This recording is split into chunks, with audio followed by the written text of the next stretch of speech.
de habilidades están buscando las distintas organizaciones? ¿Qué tipo de talento en los profesionales de la abogacía están buscando las distintas empresas, sobre todo empresas de tecnología? ¿Cómo eso ha ido cambiando? Bueno, en principio muchas gracias, Silvana, un placer también para mí conocerte.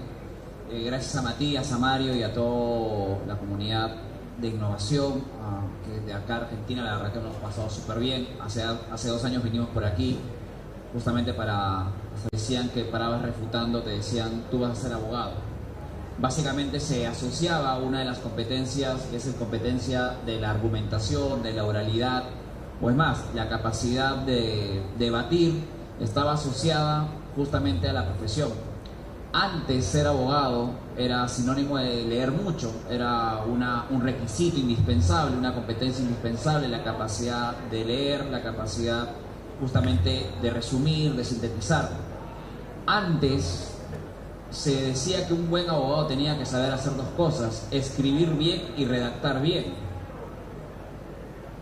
Pregunto, ¿cuántas de esas competencias hoy se están exigiendo realmente en las universidades o en las posiciones? Tomar en cuenta que ha evolucionado muchísimo y más aún ahora con el tema de la tecnología. Entonces yo sí creo que ha habido una evolución en cuanto a las competencias. Si nos basamos en las exigencias que antes tenía la profesión, como era la capacidad de oralidad, como era la capacidad de escritura, como era hasta la memoria, porque antes yo recordaba que un buen abogado era aquel que sabía memorizar dónde estaba justamente un artículo, y hasta las citas jurisprudenciales, las exigencias han cambiado de acuerdo a dónde quieras apuntar, porque una es la exigencia en el mundo privado. En el mundo privado tienes que saber de negocio, tienes que tener la capacidad de gestionar un negocio, o sea, tienes que aportarle a la empresa no solamente una mirada legal, sino también una mirada de negocio. Dentro de los estudios de abogados, justo conversábamos con alguno de ellos, antes no había la exigencia de la generación de negocios, porque antes, en un mundo donde las firmas de abogados contaban con mucha rentabilidad, digamos, no había la exigencia de la competencia por excepción, porque nosotros normalmente en las conferencias que damos en Latinoamérica siempre hablamos de que una de las exigencias importantes del sector público es la alta especialización en la materia en la que uno va a ejercer en la función pública. Si uno va a un organismo regulador, usualmente es la especialización de ese organismo regulador. Si uno va al Poder Judicial, conocer mucho la materia procesal es importante. Cuando uno va a trabajar en una entidad pública, en la parte administrativa. Pero me doy con una sorpresa aquí, que yo estoy viendo mucho interés del sector público en lo que es tecnología. Yo no sé si dentro de los requisitos hoy de contratación para el sector público ya se está exigiendo. Me parecería, por lo que he visto hoy, que tal vez podamos estar diciendo que ya es una variación. Pero digamos que ha ido variando en cuanto a las exigencias de mercado en función a donde quieras tú apuntar tu carrera. Es bueno que el abogado ya trace su línea de carrera hacia donde quiere apuntar para saber qué competencias están pidiendo, porque el mercado ha crecido tanto que ya no se exigen las mismas competencias al abogado de la misma manera, porque va a depender de tu línea de carrera.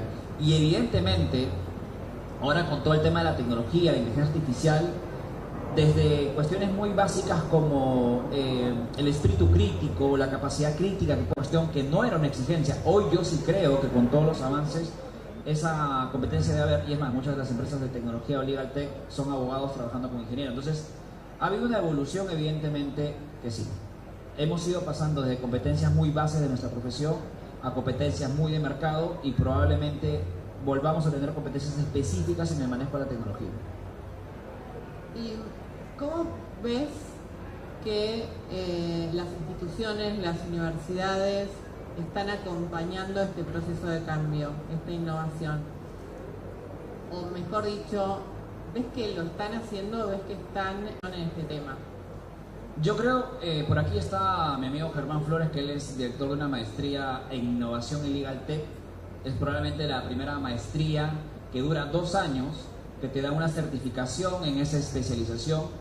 En el mercado ya hace 3 o 4 años existían diplomados, pero eran siempre cursos muy específicos, y que probablemente la misma dinámica de mercado te involucra a tener cursos cortos, que es un poco también la tendencia en la formación. Hoy se va muy por certificaciones, más que por cursos largos. Entonces, dentro de la currícula he visto solamente 3 universidades en Latinoamérica que tienen dentro de su currícula como curso base tecnología. no estemos confundiendo Legal Tech con derecho de las nuevas tecnologías, que es algo que siempre se suele confundir en la formación. Una cosa es tener experiencia en la formación de empresas de tecnología, en la formación en cursos de innovación, en Legal Tech, en temas de emprendimiento, en temas de marketing, pero como diplomados o cursos externos de duración de 2 a 6 meses. Yo creo que estamos acompañando, sí, y hay una crítica que siempre se hace a las universidades, y esto lo pongo también como reflexión. Las universidades también tienen un gran reto, porque hoy el mercado, hoy la industria, hoy la carrera de Derecho tiene tantas especializaciones que las universidades no pueden atender todas ellas. Tomemos en cuenta cuánto ha ampliado el marco regulatorio y cuántas especializaciones existen. Si uno hace una búsqueda, hay más de 150 especializaciones en el mercado latinoamericano. Las universidades no pueden atender todo eso. Entonces, hay que entender que la función de la universidad va a ser acompañar, por lo menos en darle algunas bases, pero de todas maneras esa formación, así como el idioma, no le puedes exigir a una universidad que te enseñe idioma. Yo creo que todas estas competencias que son complementarias a la base de formación, que también hay toda una crítica de que realmente si las universidades están enseñando a pensar o no a los alumnos en este momento, en esta coyuntura con la tecnología, pues yo creo que por lo menos tiene tantas especializaciones y no solamente eso. A las universidades se le pide que el abogado tenga que saber de plan de negocio, pero eso le puede funcionar a que quiere dedicarse al sector privado, no al sector público. Entonces, es bueno que la universidad tenga una orientación clara de qué tipo de alumnos va a sacar y que por lo menos la universidad sepa cuál es la demanda que va a atender en el corto y mediano plazo. Exacto. Y en este sentido, ¿qué tipo de certificación detectaste como más interesante? Por ejemplo, si acá en el público hubiera un estudiante de abogacía o alguien que quisiera seguir la carrera de abogacía o que quiera desarrollar alguno de estos talentos tan buscados por las organizaciones que estabas mencionando antes. Mira, me voy a adelantar quizás por el tiempo también a la pregunta que nos toca al final. El tema de, hay una cuestión que yo sí recomiendo a todos los abogados, es aprender a dar visibilidad de lo que hacen, indistintamente de la especialidad que estés. Porque lo que no es visible no es vendible y lo que no es vendible no es comprable. Mi recomendación es, aprende a darle visibilidad, y creo que mucho trabajar en la marca personal, indistintamente esto se aplica, sea sector privado, sea sector público, seas una empresa de innovación o no. Si la gente no conoce lo que estás haciendo y tus fortalezas, es difícil. Entonces, un primer curso que yo sí recomiendo es que lleven un curso de marketing, de marca personal. Y cuando hablamos de marca personal, no solamente estamos hablando del mundo digital, estamos hablando también de este tipo de espacios. A veces uno va a este tipo de espacios y no sabe cómo generar relacionamiento, cómo generar un buen networking o cómo construir tu networking. Ese tipo de habilidades son importantes. Nuestra profesión, y ahí es donde, más allá de todo lo que puede uno existir ahorita de IA y de inteligencia artificial y de todo esto, yo creo que el abogado debe formarse en cómo crear vínculos y relaciones, porque nuestra profesión es de relaciones. Indistintamente donde estemos, nuestra profesión es relacional. Y si le das visibilidad y conectas adecuadamente, yo creo que son dos de las competencias que deberíamos tener. Entonces estaríamos hablando de competencias de tecnología, que serían competencias más duras o conocimiento de las herramientas, y competencias blandas que tienen que ver con saber vender, con aprender a vender si vamos a trabajar en el sector privado, aunque no nos guste, porque quizás los que estudiamos abogacía, tecnología, sino este tipo de habilidades blandas. Sí, y me gustaría ahí, Silvana, sobre todo también hacer una reflexión importante. Más allá de estas competencias, que si nos hemos dado cuenta de ido cambiando y evolucionando, hay una competencia o una habilidad que para mí sí debería ser transversal, indistintamente a qué te dediques, indistintamente en qué universidad estés, y es más, debería partir desde la universidad, que es el tema de la ética y la integridad.